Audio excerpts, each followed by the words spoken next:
अस्सलाम वालेकुम स्टूडेंट्स। आज हम ऑब्जेक्ट ओरिएंटेड प्रोग्रामिंग का लेक्चर नंबर 6 देखने जा रहे हैं। तो हम स्टार्ट करते हैं क्लास कंपैटिबिलिटी से कि ये कंपैटिबिलिटी क्या चीज़ है। हम इस पे लास्ट लेक्चर पे भी थोड़ी बात कर चुके हैं, जहाँ हमने बिहेवियरली कंपैटिबल और बिहेवियरली इनकम्पैटिबल ऑब्जेक्ट और या क्लासेस का जिक्र किया था। तो अगर हम इसकी डेफिनेशन देखते हैं तो यहाँ पे लिखा है अ class is behaviourally compatible with another if it supports all the operations of the other class. यानी अगर वो दूसरी क्लास के तमाम ऑपरेशंस को सपोर्ट करती है तो वो दोनों आपस में बिहेवियरली कंपैटिबल हैं। ठीक है।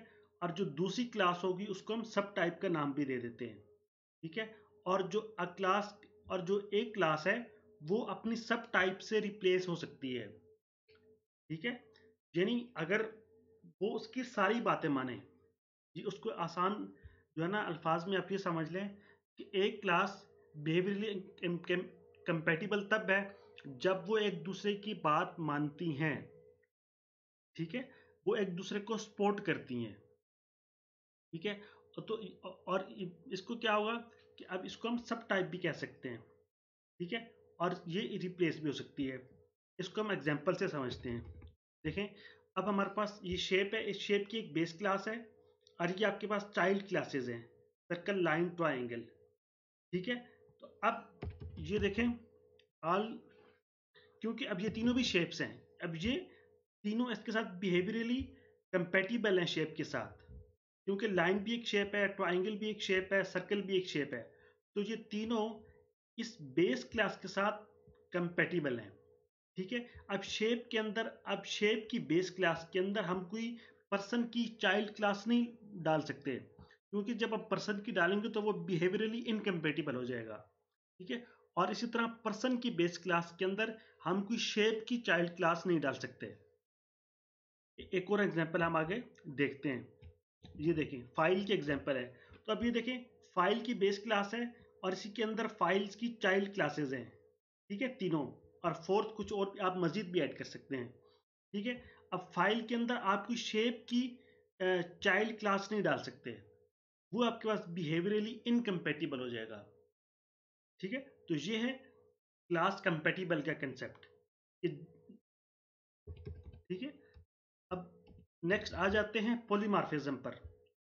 पॉलीमॉर्फिज्म आपके पास क्या है? Polymorphism refers to existence of different forms of a single entity. एक चीज है, वो उसकी डिफरेंट फॉर्म्स हैं। ठीक है। उसको हम पॉलीमॉर्फिज्म कहेंगे। ठीक है। अब इस तरह डायमंड और कोल की एग्जांपल दी कि ये अब दोनों कार्बन से मिलके बनते हैं, लेकिन डायमंड आपके पास बहुत एक्सपेंसिव है और कोल इतना एक्सपेंसिव नहीं है।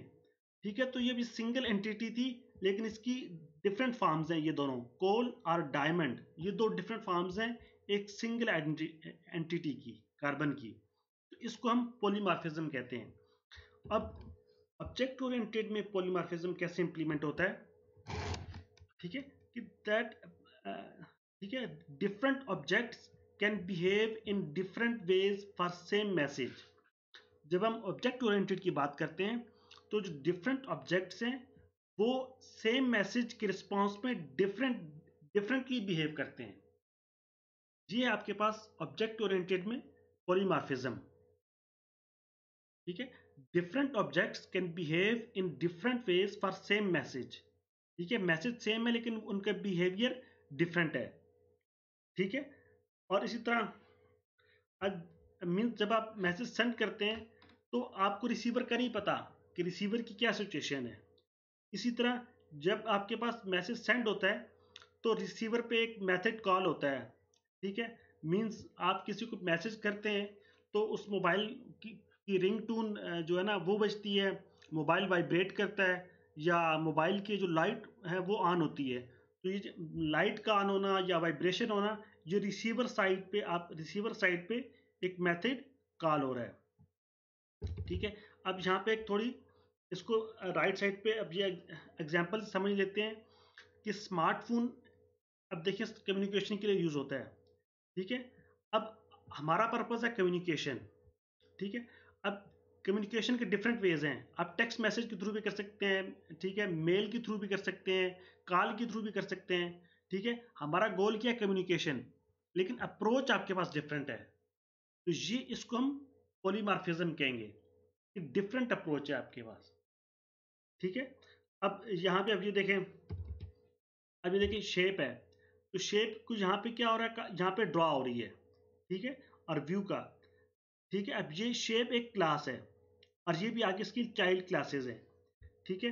और ये दूसरा यहाँ पर क्या फाइल है और यहाँ पे प्रिंट हो रही है, ठीक है। अब ये दोनों क्लासेस हैं, फाइल भी एक शेप है, सॉरी, फाइल भी एक क्लास है, बेस क्लास, और शेप भी एक बेस क्लास है।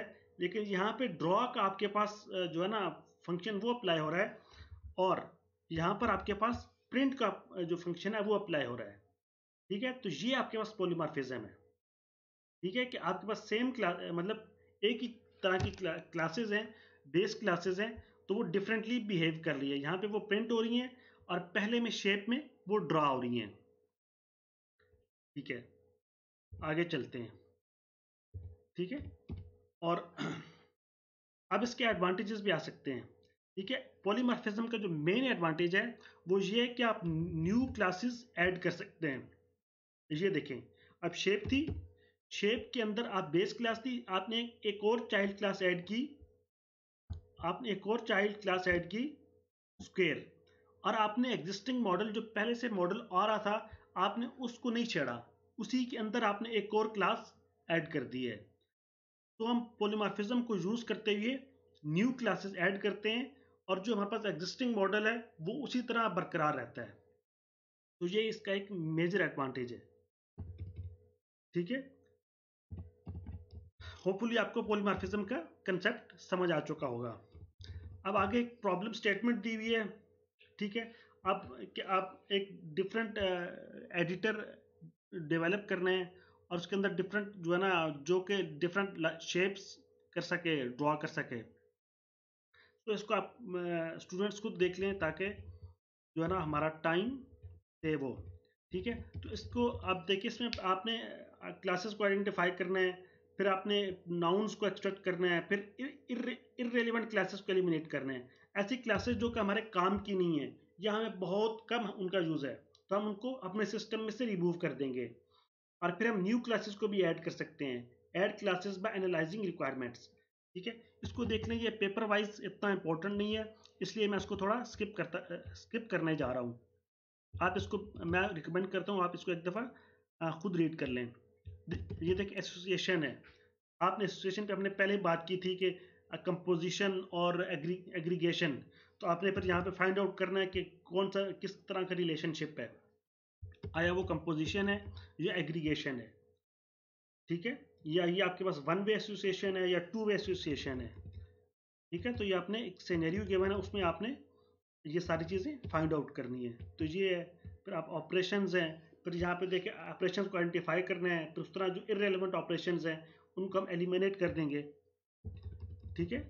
इस तरह से ये काम सिनेरियो एक आपके पास गिवन है, ठीक है। और ये आपके पास जो फाइनल इनहेरिटेंस का, ठीक है, रिफाइनिंग आपने फिर लास्ट पे आपने रिफाइनिंग अप्लाई कर दी, ठीक है। मैं इसको जल्दी जल्दी कर रहा हूँ ताकि हमारा टाइम ज़्यादा जो है वो इन चीज़ों पे वेस्ट ना हो और आप इनको खुद रीड कर सकें। आपने आपने आपने ऑब्जेक्ट मॉडल को आपने रिफाइन किया, एसोसिएशन को, एट्रीब्यूट्स को, ऑपरेशंस को, आपने सब चीज़ों को देख के, ठीक है। तो ये है, ये आपके पास मॉडल लास्ट में आ रहा है। तो स्टूडेंट्स, यहाँ पे लेक्चर नंबर 6 एंड हो रहा है।